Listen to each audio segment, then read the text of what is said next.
Huh? Bichette went to the New York Mets. Kyle Tucker went to the LA Dodgers. I don't personally think that was a surprise at all. I kind of expected it in a way. But the Toronto Blue Jays, they were like the team where he was just gonna dabble in the dark, and then he was just gonna go to Dodgers. There was just no way, shape, or form that he was not gonna be a Dodger. But Bichette going to the Mets was something that I did not expect at all, and I don't even know what's happening. Well, that's crazy.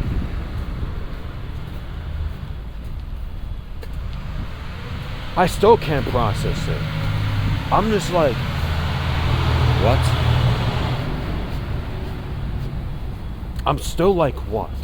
The news broke like an hour or two ago already, and I still can't even process it. How am I supposed to? Really? So first things first, let's talk about Kyle Tucker to the Dodgers, because to me, that was a predictable decision. It wasn't even a predictable decision because Kyle Tucker was going to leave the Cubs anyways, because he didn't have the best second half ending, and he's still a top 15, 20 player in the league. He just didn't have a healthy second half, really. He was playing through certain injuries, and his back completely fell off. Just wasn't the best time. He started off amazing. Like the first few months, it made it seem like he was going to stay with the Cubs, like for real. Like it was just guaranteed. But then he had a slumping July, and then he got injured in the process, and then August, September it just carried on, and then didn't really recover, and then now he's on the Cubs team. He's on the Dodgers. The same Dodgers team that went back to back in the World Series. Oh yeah. This team is full of trolls. The New York Knicks are full of trolls. Look at what happened post the NBA Cup. Cat, you are not a real person. Of course he's not. He's an animal. Bro.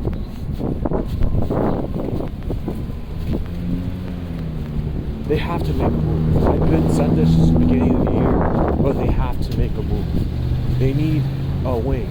They need a bigger wing, or they need to start playing Mo Diawara more.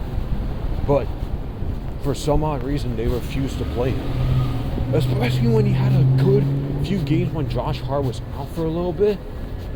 But he got benched all of a sudden, and then he just never played again. Really, unless it's garbage time, which makes no sense. There's just a lot that needs to be addressed, because it's extremely worrisome that they're starting to slump at this time. Well, of course, better now than January, April. Once again, this is the horrible East. This is a really, really weak, horrible Eastern Conference, and they're not taking advantage. Bro, you can't be losing to the Sacramento Kings, bro,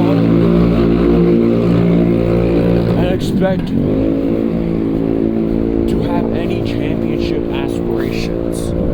You just can't be losing to teams like the Sacramento Kings. Cat, you are getting pwned by Precious Achiuwa, who was on the Knicks, by the way, the past year, and you're getting owned by two rookie bigs. I don't know what happened to Cat, bro. Cat last year was more locked in compared to this year. This year, he just became extremely passive. He became a lot more soft. He's always been a player that's not an intimidating guy. He's never really a guy that's crashing the boards or whatever the case is. He still crashed the boards last year and still does. He's just not intimidating. And these teams are taking advantage of that. How are you getting pwned by 2 rookie bigs and Precious Achiuwa, bro? And then last night, you played a little bit better, and the bench stunk up.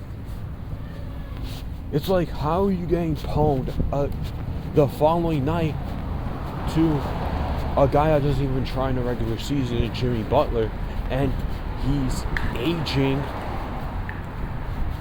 Dude, we can't be losing to these damn teams, bro. The Warriors are the most inconsistent team of all time. And, right, these Warriors post 2022, the most inconsistent team of all time. You can't be losing teams like that, bro. You gotta take care of business. Yeah, you didn't. Getting pwned by the freaking Kings, bro. That Kings game still pissing me off. I hate that loss mostly because I expected it. I expected either a loss to the Kings or to the Warriors because it was just intuitive. Like, it was a calling. It was just one of those games where they're just not going to take it serious, and they ultimately never took it serious. And then Jalen Brunson got hurt in the first quarter against Sacramento, and he didn't play the following night. So 2 guaranteed losses now. Let's see if he plays tomorrow against the Suns. They lost against the Suns as well the past week. Suns are still a well-rounded team.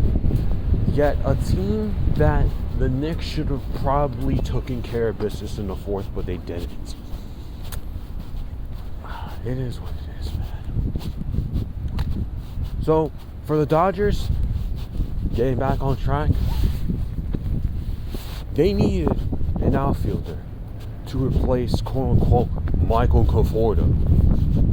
Like, who gives a damn about Michael Conforto in gargantuan grand 2026 at this point? He was not coming back. He was horrendous. For a guy that got paid $17 million for 1 year, bro, he absolutely stunk so bad. He didn't even play in the postseason. He wasn't even on the postseason roster.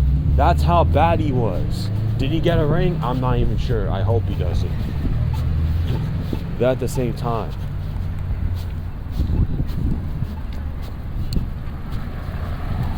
since the Dodgers have unlimited money, like, they're just a walking bank. They were able to get Kyle Tucker. They shed salary already. The past year, they shed salary from some of the past players that they used to have that they ended up turning to bad contracts. Now look, they got more money.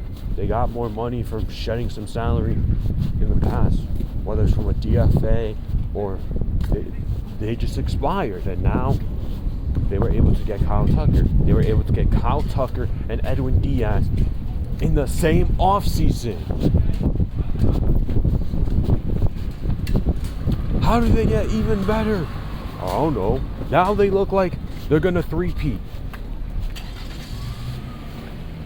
It's looking like the Toronto Blue Jays versus the LA Dodgers Part 2. That's what it's looking like.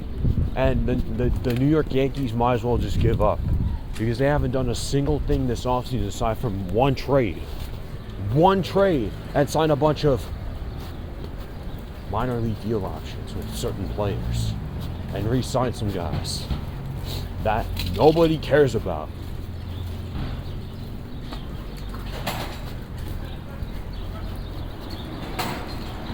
The New York Mets made a really bold move. A really bold move. Oh yeah, FYI, Kyle Tucker signed for 2 years, $240 million, with an opt-out after the second year. He's getting $60 million from the Dodgers. Probably a little bit more, because I'm pretty sure the money's deferred, but he got a bonus from the signing. Dude, that's insane. He won at the end of the day. That's why he signed for the Dodgers. he got that bonus. He got that deferral option. He's able to.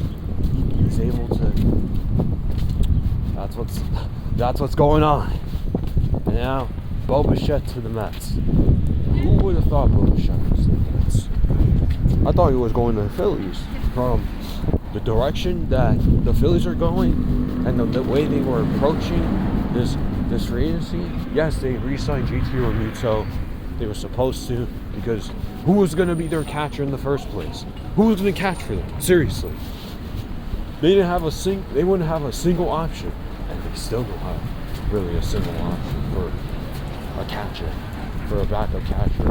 If they did, dude, that's like me playing catcher for them. Like, I'm playing catcher for them this upcoming year, and I don't even know what I'm doing. So listen, Bichette's in the Mets, and they said they are expecting him to play third base. That's really bold. He signed for 3 years, $126 million, which comes down to 42 a year. Crazy money. The Phillies offered him 7 years, $200 million. He went for the 8 and opted out after the first year. I would tend to anticipate that he's only going to be there for 1 year. That's what I anticipate. I anticipate that he just plays there for 1 year. But that's crazy. Bichette at third, Francisco Lindor at shortstop, Marcus Semien at second base, Jorge Polanco at first base, designated hitter. I just said that to give you a compliment. And Brent right now at the moment is DH, but he played great third base in the second half of the year. He showed really good promise, and now Bichette came. Bichette's going to play third, which is type crazy. Type crazy. I wonder what they do with Brent Beatty. Are they going to utilize Brent Beatty at first? So Jorge Polanco, DH means designated hitter, which means that their only main priority and focus is hitting. They're not in the field. They're not going to be in the field playing defense. Where they can't, or yeah, mostly because they can't. Just a liability. But Brent Beatty isn't even a liability at third. Now he's going to play first. Or he just shares DH in first with Polanco, because Polanco isn't really good in the field like that. But last year he played really good at DH and a little bit of second. Of course, he wasn't good at second base. He's just not a fielder. He's just a pure designated hitter, it seems like. This is a really interesting move by the New York Mets. I don't know if they're going to go after Cody Bellinger now. I doubt it. I would be shocked. Maybe they put Brent Beatty in like a corner field if they don't want him to play first DH. I don't know. We'll see what their plan is. We don't know what is to come. So that's crazy. And remember, just some days ago, Alex Bregman signed a 5-year, $175 million contract with deferrals with the Chicago Cubs. Man, that makes their team a lot better. That team is pretty damn good. The Cubs, they got Edward Cabrera in the trade. They signed some depth pieces in the bullpen. And they got Alex Bregman, even though he's a slight downgrade in the bat with Kyle Tucker gone. Ironically, they were both teammates in Houston for some years, and then Kyle Tucker, he was traded last year to the Cubs, and then this year he left the Cubs to go to the Dodgers, and Alex Bregman comes in and fills third base because it was a kind of hole. So in that case,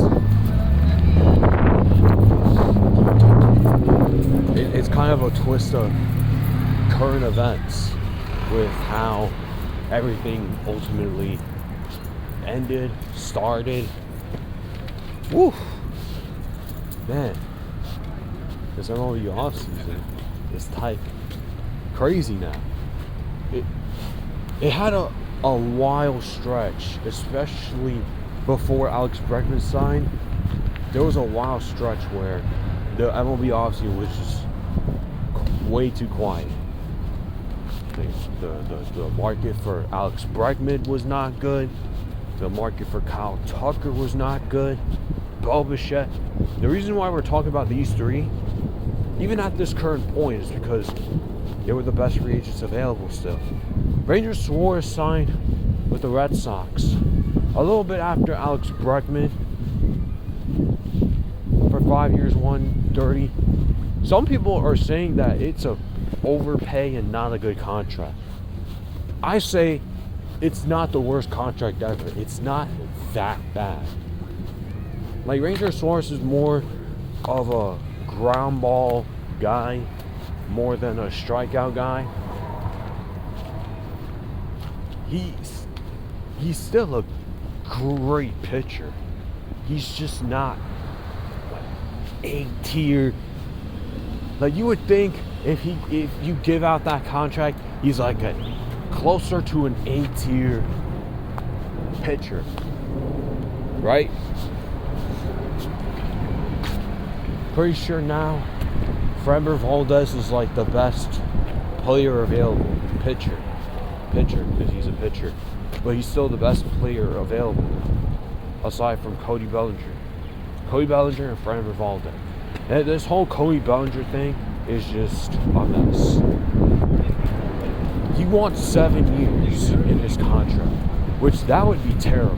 That would be really bad. You can't give Cody Bellinger 7 years, bro. You can't.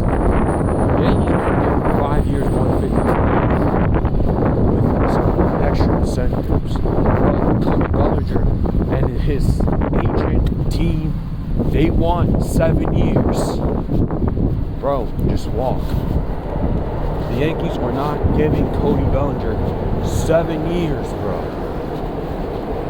Unless something's resolved, I'm not giving this guy 7 years. Just walk. Just leave. This team ain't giving you 7 years, bro.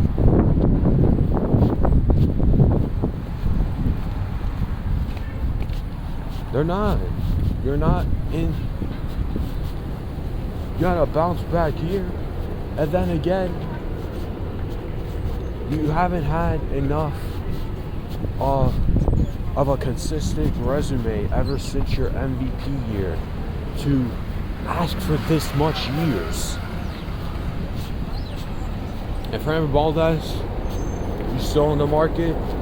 I'm going to say the Mets, the Orioles, they could snag him. I say either one of those two teams snag him. So, there's that. That's for this video. I'm going to upload another video. We're going to talk about A$AP Rocky and Don't Be Dumb Drop that just came out. Don't Be Dumb Drop that just came out. Yeah, that's the sentence of all time. The Don't Be Dumb project that just dropped. That sounds a lot better. There we go. I just giving y'all my first thoughts. I'm not going to really do a review or anything. Probably might have to give it another listen over the weekend and all that jazz. So, let's go.